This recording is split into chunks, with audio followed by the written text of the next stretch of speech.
Voy a leer algunos fragmentos del tomo 1 de la autobiografía de Victoria Ocampo. A este tomo ella lo ha llamado El Archipiélago. Mezcla. Antes de entrar en materia, aunque lo ya contado es una forma de hacerlo, quiero repetir algo que he señalado ya. Sería mucho más interesante, más dans le goût du jour, o sea, en el gusto del día, daría más probabilidades de renombre a esta autobiografía, o como se la llame, comenzar por mi genealogía empieza con mi padre, o acaso sin él, con mi madre solamente, a quien nunca conocí, puesto que me abandonó en el umbral de un asilo de huérfanos. Pero no fui una niña expósita. Hasta me atrevo a decir que fui lo contrario. El medio en que se ha desarrollado una infancia, ya sea un asilo de huérfanos o un palacio real, la mía no corresponde a ninguno de estos dos extremos, tiene demasiada importancia para que se lo pase por alto. Tiene importancia por las influencias, por las reacciones provocadas a favor o en contra del medio. Además, el factor herencia cuenta en mayor o menor grado. Desde luego, siempre he pensado que, prescindiendo del medio y de la herencia, factores en que no interviene nuestra voluntad o nuestra elección, me refiero a caracteres físicos, aunque los medios económicos pesan en las posibilidades de desarrollo, de educación, a la vez favorable y desfavorablemente, de manera imprevisible. Los hombres y las mujeres son exclusivamente hijos de sus obras y por ellas valen o se condenan. Después de esta profesión de fe, intento con ella disipar todo malentendido, dada la etapa en que vive nuestra civilización, etapa de nuevos prejuicios justificados como la mayoría de los prejuicios en su origen, pasemos a un resumen que considero útil. Como ya dije, nací frente al convento de las Catalinas, que habían ocupado los ingleses en el momento de las invasiones, desde el 5 hasta el 7 de julio de 1807. Esta iglesia se encuentra en la esquina de San Martín y Viamonte, frente a la casa donde vivían mis padres y frente a la que ocuparían las oficinas de Sur.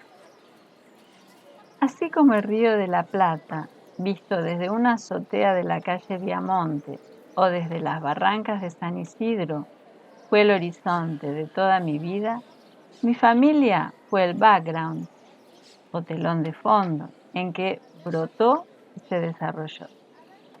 Ni lo uno ni lo otro pueden amputarse sin suprimir elementos muy importantes y vitales. Como la mayoría de los adolescentes, he querido y detestado a esta familia y he soñado escapar por aquel río abierto a todas las partidas. Es decir, que he luchado desesperadamente contra la tiranía de los míos, tanto más cruel por no sentirme yo retenida, sino por el cariño que a ellos me ataba.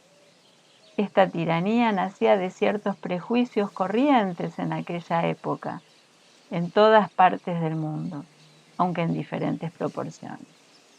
Ni consideraciones sociales, ni ventajas económicas me hubieran paralizado cuando, por ejemplo, soñaba con dedicarme al teatro, ser una gran actriz y trabajar por mi cuenta. Me impidió huir de mi medio lo que afecta al corazón. Había nacido y crecido en una casa en que se adoraba a los niños. Entre 5 abuelas, mis tías abuelas, que estaban a mis órdenes mucho más que yo a las órdenes de ellas, aunque el cariño era mutuo, entre 5 abuelas en casa de quienes pasaba los días enteros. Una sola me inspiraba obediencia, Vitola, Victoria, mi preferida. Madrina, Pancha, la segunda de mis preferidas, no logró lo que por voluntad propia le concedía Vitola: absoluta sumisión. ¿A quién se le podía ocurrir desobedecer a Vitola? Mi padre y mi madre eran otro cantar.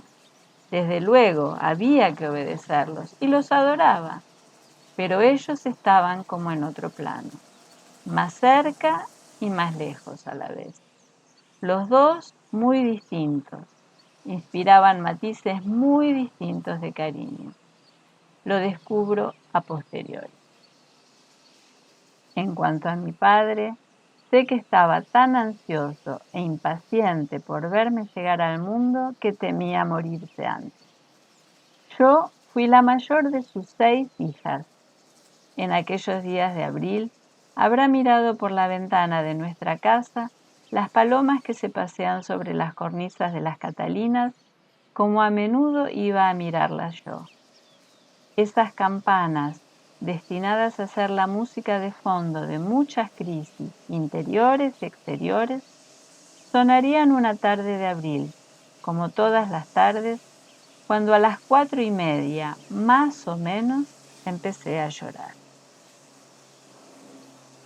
Cuando en diciembre nos vamos a San Isidro, duermo en el cuarto que está al lado del de Vitola y Carmen.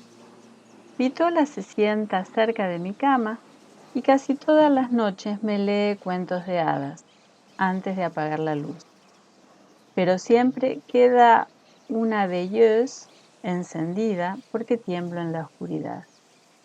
Cuando Vitola se ha acostado, empiezo a decirle: «Hasta mañana, Vitola». Contesta: «Hasta mañana, gatita».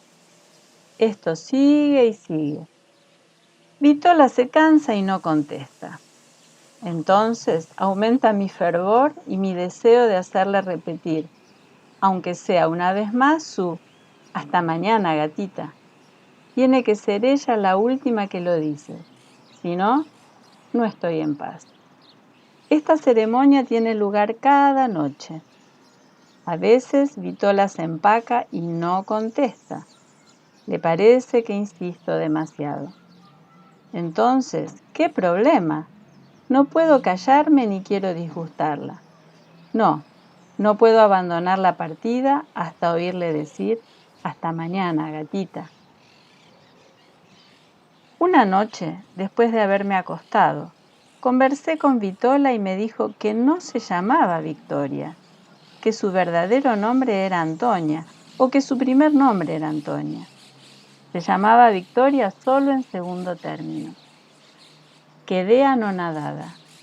Me invadió un dolor tan insoportable que traté de hacerle decir que no era verdad, que era una broma. Vitola contestó que no era un chiste. Insistí. Inútil. Vitola aseguraba que me hablaba en serio. Entonces la tormenta estalló. Le dije que todo eso era horrible, que no podía soportar que se llamara Antonia después de haber creído que se llamaba Victoria, como yo. Le supliqué con lágrimas en los ojos que me dijera que su verdadero nombre era Victoria. No parecía comprender que era una cosa muy grave para mí. No veía que yo estaba de veras desesperada. Sonreía cruelmente, me pareció, y sacudía la cabeza. Me anonadaba su insensibilidad. Yo no comprendía que ella no comprendiera. Detrás del invernáculo, en Villa Ocampo, un pedacito de jardín nos pertenecía. Ahí podíamos hurgar en la tierra, hamacarnos en una hamaca que colgaba al lado de un trapecio y de una escalera de cuerdas por donde yo me trepaba. Debajo, un colchón de arena esperaba las posibles caídas. Yo había llegado a hacer pruebas en el trapecio, pruebas que exigían cierta fuerza y cierta destreza. Un día le quise enseñar a mi hermana Angélica una de ellas, la más fácil.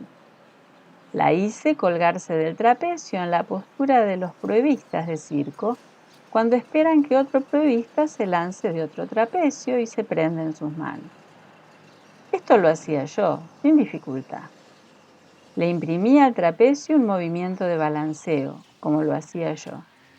Mi hermana perdió el equilibrio y se cayó de cabeza al suelo. Empezó a sangrarle la nariz. El espectáculo de esa cara ensangrentada me llenó de horror y de remordimientos. Me sentí criminal. Yo no imaginaba los juegos, la clase, los paseos, el comer, el dormir, el reír sin mi hermana. No imaginaba que ella pudiera no querer lo que yo quería, hacer otra cosa que la que se me ocurría hacer y hacerle hacer a ella por consiguiente. Si yo decidía que fabricaríamos perfume con hojas de rosas, tenía que ayudarme a llenar de pétalos una cacerola con agua que yo ponía en el horno, segura de que había inventado un método excelente.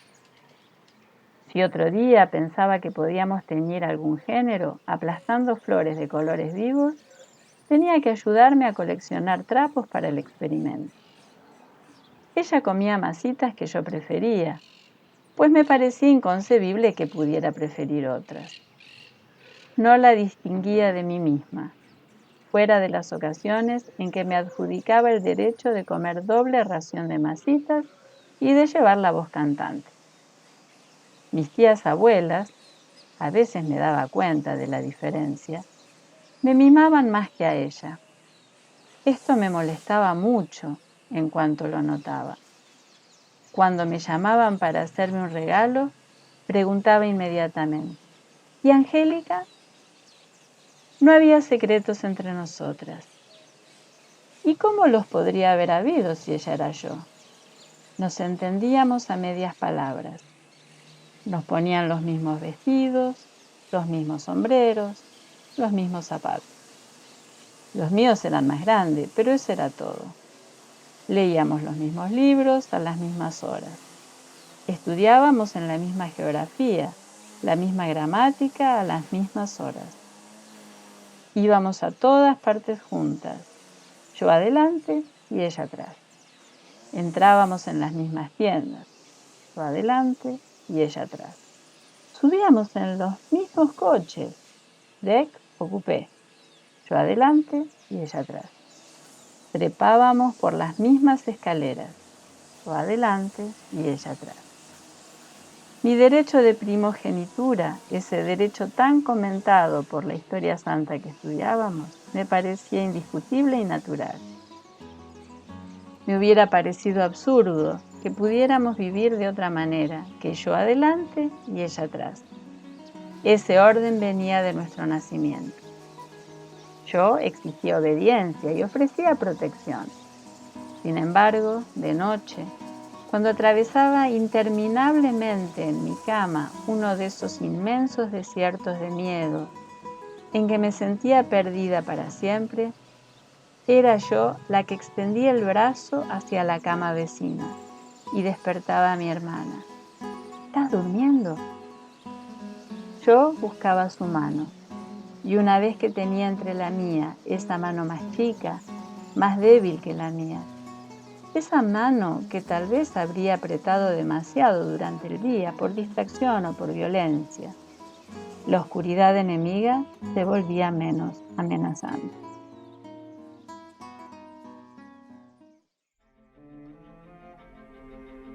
Vittorio Ocampo nació en 1890 en el seno de una de las familias fundadoras de nuestro país, siendo la primogénita de Manuel Ocampo y de Ramón Aguirre. Luego, este matrimonio tendría otras 5 hijas, la menor de las cuales fue Silvina, que también fue escritora. En varias ocasiones, Victoria Ocampo manifestó a sus padres la voluntad de estudiar teatro, convertirse en actriz, pero eso le fue prohibido totalmente por su padre. Inmersa en el mundo literario, en 1920, se publica su primer artículo en el diario La Nación, que versaba sobre la Divina Comedia de Dante Alighieri, y ese artículo se llamaba Babel. Se casó a los 22 años con Bernardo de Estrada, que era un abogado de la aristocracia. Digamos, prácticamente se casó sin conocerlo. y prontamente se enamoró del primo de Julián Martínez, y con él estuvo durante 13 años. En 1931 creó la revista Sur, que fue el nombre que eligió Ortega y Gasset, y podemos mencionar entre los miembros del Consejo Redactor a Oliverio Girondo, Jorge Luis Borges, Eduardo Mallea, Guillermo de Torre y María Rosa Olivier. En 1933 también inició la editorial Sur, que permitiría concretar su proyecto de difusión literaria publicando novedades de autores extranjeros que ella tradujo además, ya que dominaba perfectamente el inglés, el francés. Fue presidenta y cofundadora de la Unión de Mujeres Argentinas, junto a Susana Larguía y María Rosa Oliver. Su principal motivación desde esta UAM era posicionarse en contra de una posible reforma del Código Civil que buscaba que ninguna mujer casada pudiera aceptar trabajos ni realizar alguna profesión sin autorización legal del marido. En 1975, 4 años antes de su muerte, Victoria escribió: aunque se exalta continuamente a la madre, no se le concede la patria potestad. Nos tratan, pues, como a un plantel de vacas, más o menos sagradas. Fue una real feminista en su época. En 1958, Victoria Ocampo fue nombrada como parte del directorio del Fondo Nacional de las Artes, cargo al que renunció en 1973. En 1962 creó la Fundación Sur, con el objetivo de promover actividades educativas, culturales y artísticas que tiendan al esclarecimiento y a la elevación espiritual a través de la difusión de las obras o ideas que resulten aptas para tal fin. Victoria presentaría a una de las duplas literarias más importantes en nuestro país, a Borges y Bioy Casares. Y por otro lado, la hermana de Victoria, Silvina, que mencionamos anteriormente y que también fue colaboradora de Sur, se casaría años más tarde con Bioy Casares. Victoria Ocampo fue la única mujer designada como miembro de la Academia Argentina de Letras en 1977, poco antes de su muerte, que ocurrió a los 89 años, el 27 de enero de 1979.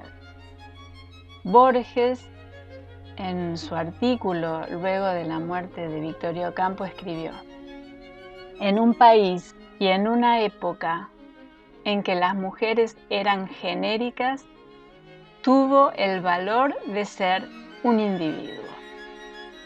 Dedicó su considerable fortuna a la educación de su país y de su continente. Personalmente, le debo mucho, pero mucho más como argentino.